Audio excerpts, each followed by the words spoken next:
시를 어떻게 읽어야 되냐, 그거에 대해서 조금 보도록 하겠습니다.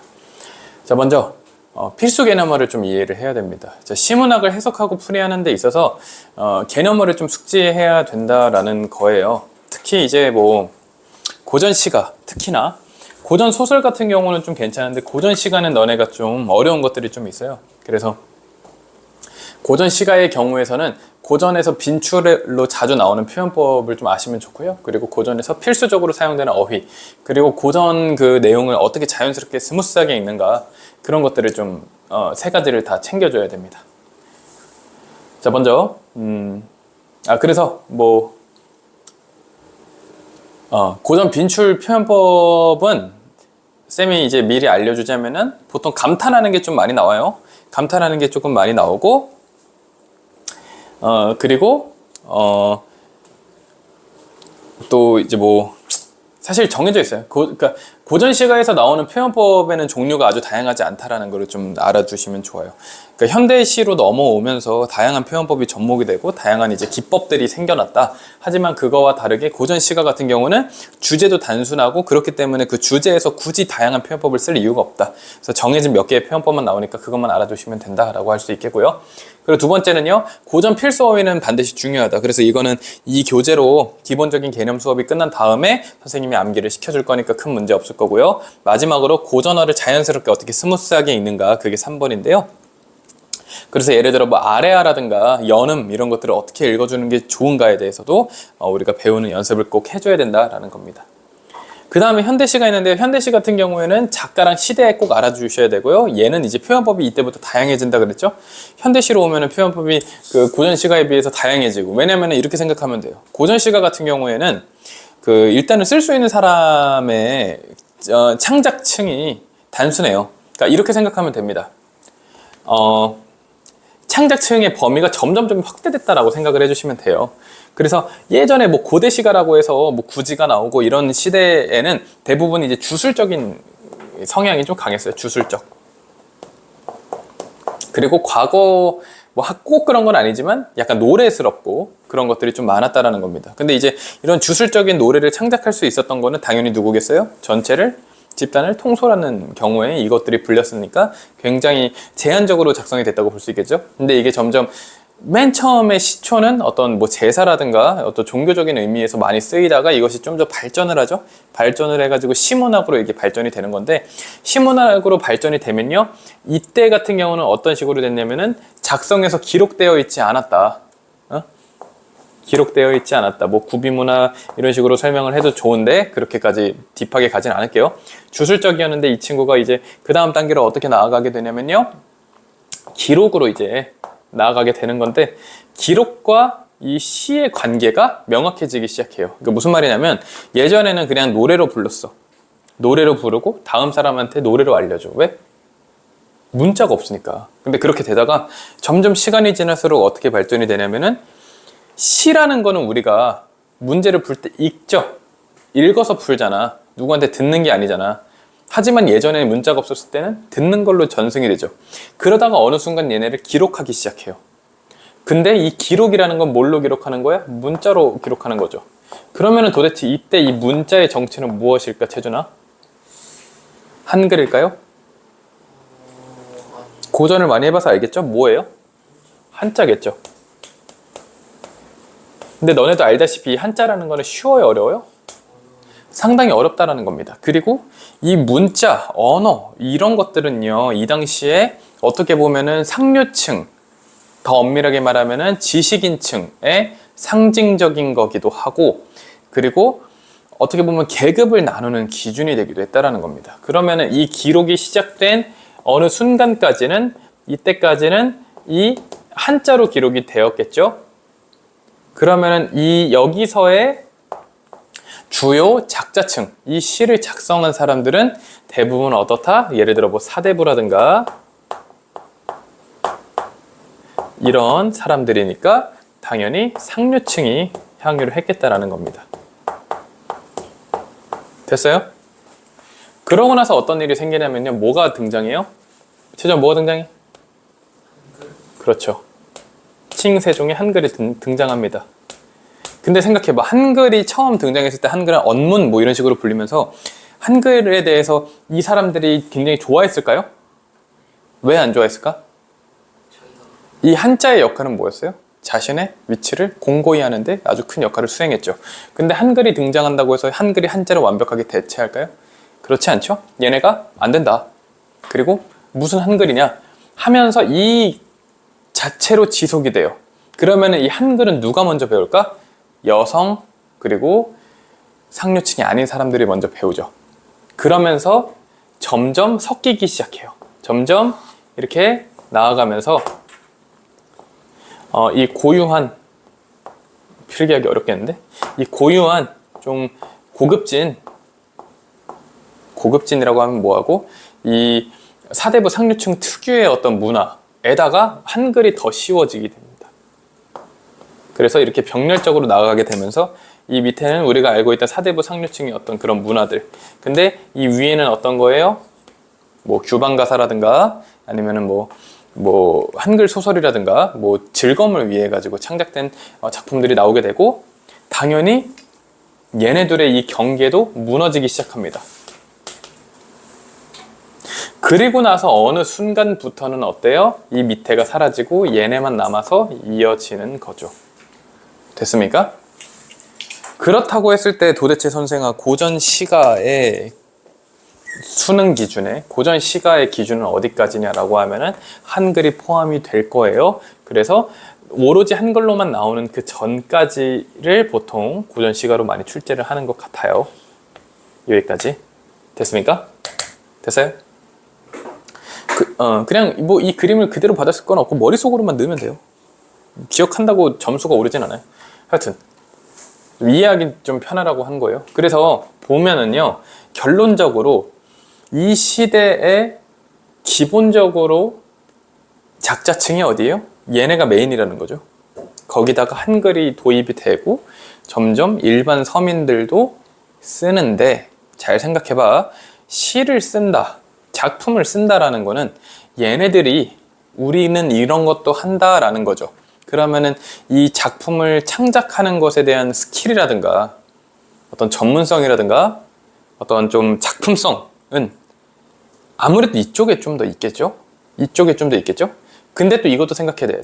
얘네들은 쓰는 게 약간 프라이드라고. 근데 그런 프라이드가 있는 애들이 이런 거는 안 해요. 프라이드가 있는 애들이 나 오늘 점심에 뭐 먹었다? 이런 거 절대 안 쓴다는, 일기 이런 거 안 쓴다는 거예요. 물론 편지로 된 것도 있고 물론 있어요. 없진 않은데 시의 형식을 잘 갖춰서 쓴 것들, 이 사람들이 그런 작품들은 오히려 굉장히 주제가 한정적이고 쓰이는 표현도 한정적이라는 거예요. 뭔가 새로운 걸 도입하지 않아. 왜? 얘들아, 그렇게 새로운 걸 도입하고 그랬으면 한글도 도입이 잘 됐겠죠. 굉장히 꽉 막힌 거라고, 유교적 문화가 또 있으니까. 이해 가세요? 그렇기 때문에 이 사람들이 쓰는 거의 주제는 대부분 어떤 거냐? 나라에 대한 거, 임금에 대한 게 많다는 거예요. 그래서 대표적으로 이런 게 있는 거죠. 송축하는 것들이 많아요. 행사를 해요. 나라에서 행사를 해서 그 행사 음악으로 시를 쓴다든가, 또는요, 나라가 망했어요. 그러면은 파가 갈리겠죠. 그 전 나라파, 새로 생긴 나라파. 그럼 전 나라파는 어떤 시를 쓰겠어요? 아, 이거 정말 아름다운 세상이었는데 이게 다 떠나갔구나. 근데 새로 건국을 이제 같이 찬성한 그 신하들은 어떤 걸 쓰겠어요? 새로운 날이 밝았다. 새로운 시작이다. 우리 임금이 짱이다. 예전에 쓰레기였다. 이런 거 쓰겠죠. 대부분 그러니까 어떤 거냐면요, 배척당해가지고 슬퍼서 쓰는 시, 또는 임금하고 한 편이 돼가지고 임금 우쭈쭈 해주는 시. 결국에는 크게 보면 이런 것들이 좀 많아요. 그래서 이제 가장 많이 출제가 되는 거는 또 어떤 게 있냐면, 배척당했는데 유배를 가요. 유배 가가지고 유배 오니까 너무 슬프다. 근데 그 얘기를 대놓고는 안 해요. 왜? 쫀심이 있잖아. 나 사대부야. 그러면 어떻게 써요? 자연이 너무 아름다워요. 마치 임금이 그래서 날 여기 보냈나 봐요. 하지만 너무 보고 싶어요, 임금님. 근데 보고 싶어요도 안 돼요. 왜? 보고 싶어요라고 하면 좀 찌질해 보이잖아. 왜? 나 사대부야. 그럼 또 어떻게 가요? 또 은유예요. 예를 들어서 하늘에 비친 해가 여기까지는 오지 않는 것 같아요. 그럼 그 해가 뭐예요? 임금이에요. 구름이 자꾸 날 가려요. 그럼 뭐예요? 그럼 뭐 자신을 쫓아내게 한 간신 같은 거예요. 이런 식으로 이제 시를 쓰는 거예요. 그리고 또 어떤 시도 있냐면요. 얘네들이 또 뭐 해요? 도시 안에만 있으면 좋은데 겁내 돌아다녀요. 왜 얘네도 휴가가 있을 거 아니야. 또는 은퇴하고 가. 은퇴하고 가서 뭐 산 같은 데 오르락 내리락 여기 가서 보니까 이것도 아름답고 저기 가서 보니까 이런 거 아는 것도 이런 것도 쓰고요. 또 어떤 거예요? 얘네가 관리로서 외국에 파견 나가요. 외국에 가니까 어떤 건 어떤 그런 것들로 이제 가득하다라는 겁니다. 주제가 아주 많지 않다라는 거예요. 됐죠? 하지만 여기까지가 고전 시가라는 거면은 여기서부터는 뭐 어디로 들어가요? 현대시로 들어가죠. 현대시로 들어가게 되면은 뭐가 문제냐면은 쓸 수 있는 사람이 너무 많아져요. 이때는 얘네만 썼는데 아무나 쓴다고 이제 아무나. 물론 아무나 쓴다고 해서 아무나 쓴 시가 나오진 않아. 하지만 전체적인 범주가 너무 넓어진 거야. 응? 시의 범주가 굉장히 넓어진다고. 그렇게 되면서 이것저것 도전하기 시작해. 어떻게 보면은 시문학의 지평이 새로 열린 거예요. 이 딱딱한 것에서 벗어나면서 개화가 시작되면서. 그래가지고 뭐 의식의 흐름도 들어가고 이런저런 표현법, 너네가 자주 본 이런저런 표현법들이 왕창 때려 들어가요. 그래서 그런 것들 알아둬야 되고요. 회상, 뭐 서술 방식 이런 것들도 복잡해진다. 됐죠? 좋습니다. 쭉 내려가 볼게요. 고전시가 한번 보겠습니다. 고전시가의 기본적인 주제를 우리가 먼저 배워볼 텐데요.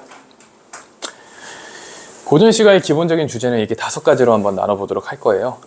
자, 첫 번째는 뭐냐면요. 임금 찬양이에요. 우리 임금님 너무 좋아요.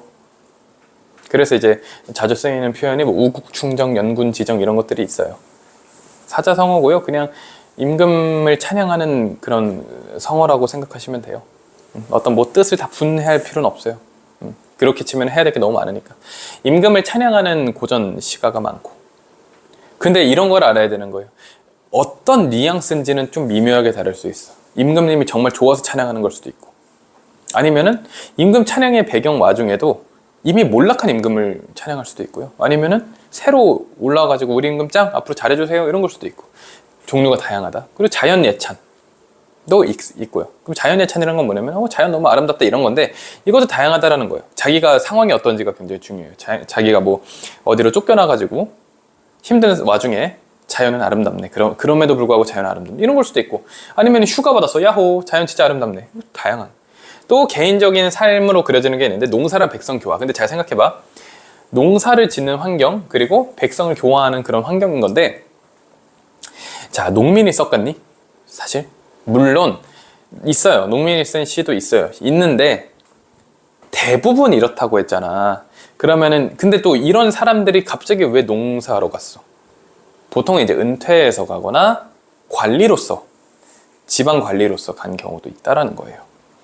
그런 사람들이 이제 농사를 하는데 잘 보면은 그래요. 이 사람이 농사를 거들지 아주 열심히 하진 않아요. 그리고 아니면은 멀리서 훈계만 해요. 왜? 나는 이런 사람인데, 사대부 상류층인데. 이해 갔어요? 그리고 백성 교화. 너네 이렇게 짐승들처럼 살 거냐? 이런 거. 개인적인 삶으로는 또 실제로 사랑하는 임과 동료. 근데 이거는 봐봐. 잘 생각해봐. 얘네들하고 완전 직접적이진 않지. 안 쓸 것 같잖아. 그러면은 이 친구들은 어디에 가까워? 좀 더? 이쪽에 좀 가깝겠죠? 좀 더 옛날에. 그러니까 이 주술적인 것과 이거 사이에 시라는 것이 무엇인지 정의되지 않은 애매한 순간들이 있어요. 그럴 때 이제 좀 쓰여요. 예를 들어서 뭐 삼국시대 같은 순간에 이런 것들이 있다. 뭐 서동요 이런 거 들어봤어요? 뭐 찬기파랑가 이런 것들이 있어요. 그냥 뭐 같은 화랑이 죽었어. 화랑이 뭔지 알죠? 신라시대 화랑? 근데 동료 화랑이 죽었어. 그래가지고 슬퍼서 써. 그런 것들도 분명히 여기 존재한다라는 거예요. 근데 그 시대에는 어떤 거에 가까워요? 이 한자로, 문자로 기록되기 전이고, 노래로 전해지다가 어느 시점에 오랫동안 전해진 게 기록이 됐다 뿐이지, 기록된 순간이 그게 창작된 순간이 아니에요.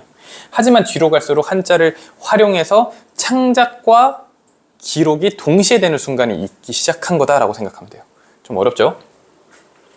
그 다음에 기행가사, 이건 말했죠? 여기저기 여행 다니면서 보고 느낀 거 쓰는 거. 근데 이게 국내만 가는 거 아니에요. 청나라, 일본 이렇게 가요. 대부분. 더 멀린 잘 안 가요. 더 멀리 가려면 현대시로 와야 돼요. 됐죠? 자, 그래서 1의 경우는요, 화자가 어떤 상황에 처해 있는지를 좀 봐야 돼요. 자, 임금과 사이가 좋은 신하가요, 임금 찬양의 시조를 짓고 이러는 경우는 오히려 잘 없어요. 무슨 말이냐면 유배지로 보내졌을 때 오히려 역설적으로 찬양을 많이 해요. 근데 대표적으로 예시를 많이 하는 게 어떤 연인끼리 사이가 너무 좋고 맨날 전화해. 그러면은 편지나 카톡을 잘 안 써요. 맨날 연락하고 별로 이제 그런 게 없으니까. 하지만 이거는 뭐예요? 시를 쓴 거고 길게 쓴 거예요. 굉장히 길어요. 유배 가사는 긴 게 특징이거든요. 이렇게 생각해. 연인끼리 긴 장문의 카톡을 보내. 어떨 때요? 불안하거나 싸웠거나 그럴 때 보내죠. 마찬가지예요. 임금이랑 연인이랑 같이 살아. 동거해. 좀 너무 극단적이긴 한데 동거하는 거랑 옆집 산다고 해보자. 연인이랑 옆집 살아. 매일 봐. 맨날 연애해. 맨날 놀러 다녀. 그러면은 장문의 카톡 필요해? 아니죠. 얼굴 보고 있는데 못하러 그래. 하지만 장문의 카톡을 보낸 이유는 멀리 떨어져 있고 할 말이 많을 때. 그래서 임금 찬양이 길다 하면은 싸함을 느껴야 돼. 쎄함을 느끼고 이거 뭔가 하고 싶은 말이 있네. 그래서 대표적으로 어떤 거를 하는 거예요? 대표적으로 우리 임금님은 나를 이렇게 멀리 두시고 잘 사시나? 이런 거를 이제 자연물로 돌려 표현하는 게 많다라는 겁니다. 알겠나요? 좋아요. 그래서 이런 거 보면요. 말고. 이런 거 보면요. 이런 거 잘 읽는 게 중요해요. 이 몸 생겼을 때 님을 쫓아가지고 같이 생겼어. 그래서 우리가 한 생에 연분, 천생연분인 줄 알았어. 그게 하늘 모를 일이겠어? 하면서 나 하나 젊어 있고 나 젊었을 때 님 하나 날 계시니 나만 사랑하니까 임금님이 이 마음, 이 사랑 견줄 데가 없었어. 이런 식으로 이제 가는 거예요. 근데 여기서 이제 볼 수 있는 포인트는 뭐냐면요. 이렇게 자존심 강한 애들이 누굴 사랑해요? 누가 날 사랑했어요? 이런 표현을 쓰는 게 굉장히 이상하죠. 그래서 이거는 뭐냐면 여성 화자의 목소리를 빌렸다라고 얘기를 해요. 이 당시에는 약간 그런 게 있잖아요. 뭐라 그래야 돼? 갑자기 가부장 그런 게 있었기 때문에, 그리고 특히 이런 사대부 상류층이기 때문에 남자의 목소리로 사랑을 애원하거나 요구할 수 없다. 그리고 여성의 목소리를 낼 수 있는 최고의 포인트라는 게 있어요. 한 글자인데 한의 정서라는 게 있어. 한매치달대 그 한이야. 그 정서를 효과적으로 발산할 수 있는 방법이 이거였다라고 생각하시면 된다라는 겁니다. 이해 갔어요? 그런 이제 정서를 표현을 해가지고 이렇게 시를 쓰는 경우가 많았다. 됐습니까? 이렇게 해석을 해주시면 되겠습니다. 자, 근데 2는 따라가지고 1의 서브로 기능하는 경우도 많아요. 왜냐면 임금이 보고 싶어요. 근데 중간중간 그래도 자연은 아름답네요. 이런 식으로 이제 쓸데없는 말 섞는 경우가 많고요. 근데 또 어떤 경우가 있냐면은 그냥 이 자체로 2번 자체로 쓰는 경우, 근데 진짜로 자연 너무 아름다워. 이런 식으로도 쓸 수 있기는 하다라는 거예요. 도산 10이고 뭐 이런 것도 보면은 뭐 간단하게 보면 뭐 이런 데를 어떠하려 저런 데를 어떠하려 뭐 그런 것도 있고. 자, 연하로 집을 삼고 어떤 단어인지 몰라도 괜찮아요. 보고 하면은 자연이겠거니, 이 정도만 해주면 내 자연이겠거니 아니 인간 세상이겠거니. 근데 자연 조화가 나오면은 얘네가 이제 좀 반사적으로 나오는 게 있어요. 자연 조화가 나오면은 반사적으로 인간 속세 실어가 나와요. 그래서 이런 데가 너무 좋아요. 자연 이런 데다 집 삼고요. 풍월 이런 걸로 벗을 삼아요. 그래서 태평성대 병으로 늙어가요. 이 중에 바라는 건 허물없게 사는 거예요. 뭐 이런 거. 춘풍의 화만산하고 추야의 월만대예요. 그래서 사시가흥이 사람과 같아요. 하물며 어약연비, 운영천광이야 어느 끝이 있으려. 그러니까 아름다움이 끝이 없어요. 뭐 이런 식으로 표현도 한다라는 거예요. 됐죠? 그리고 3번은요, 농사일을 뭐 하는 것도 있고요. 한번 보세요. 그냥 농사일 이렇게. 근데 농사일 같은 경우는요, 시간적 배경, 계절적 배경이 중요해요. 하루 기준으로 하면 어떤 게 나오냐면 얘들아, 아침에 일어나서 하루 종일 논배고 점심에 새참 먹고 낮잠 때린 다음에 다시 일하고 해질 때 돌아와. 이런 식으로 쓰는 경우. 또는 어떤 게 있어. 계절로 가면, 하루가 아니고 계절로 가면은 봄에는 씨 뿌리고 여름에는 어우 더워. 그리고 막 그 풀이 막 무성하게 자라. 그래서 잡초배고. 그리고 가을에는 추수하고 겨울에는 그걸로 따뜻하게 겨울 나고. 이런 식으로 이제 시간적 흐름을 굉장히 중요시해서 출제가 된다. 됐죠? 그리고 아까 4번 같은 경우는 사랑하는 임에 대해서 이렇게 제시를 한다. 사랑하는 임이 오셨나? 하면서 이제 그런 식으로 제시가 되는데, 이거는 여기서 이제 보기가 굉장히 중요해지는 게, 여기서의 보기는 그 임이라는 게 임금을 상징하는 건지 아니면은 실제로 사랑하는 사람인지. 근데 과대 해석하지 마. 어차피 보기가 알려줄 거야. 이렇게 읽고 풀면 될 것이다. 됐습니까? 그리고 5번 같은 경우는 기행가사인데요. 이거 좀 어려울 거예요. 기행가사는요. 왜냐면은 기행가사 같은 경우는 그 지명들이 한국 지명이어도 너네도 지금 현재 기준에도 너네도 지금 한국 지명 잘 모르잖아. 근데 한국 지명을 과거 이름으로 제시를 해요. 근데 한국 지명이면 다행이게 일본 가고 중국 가면 어쩔 거야. 거기 지명도 지금 지명도 모르는데 과거 지명으로. 그래서 난이도가 어려워요. 얘네들은 작품 자체가. 하지만 그만큼 문제는 쉬울 거고, 그래서 사실 이런 지문이 출제가 된다라는 거는 연계 지문일 가능성이 큰데, 연계 공부 안 하면 사실 큰 도움은 안 되는 거죠. 그래서 이런 거 나오면은 조금 당황스럽겠지만 얘가 어떻게 움직이는지만 좀 집중해서 읽어주는 연습을 좀 하면 좋을 거예요. 알겠습니까? 자, 그 다음에 현대시는 좀 간단합니다. 현대시는 좀 간단한데, 현대시부터는 다음 시간에 하도록 할게요. 원진구 최고의 국어학원, 성공적인 입시를 위한 성공 솔루션.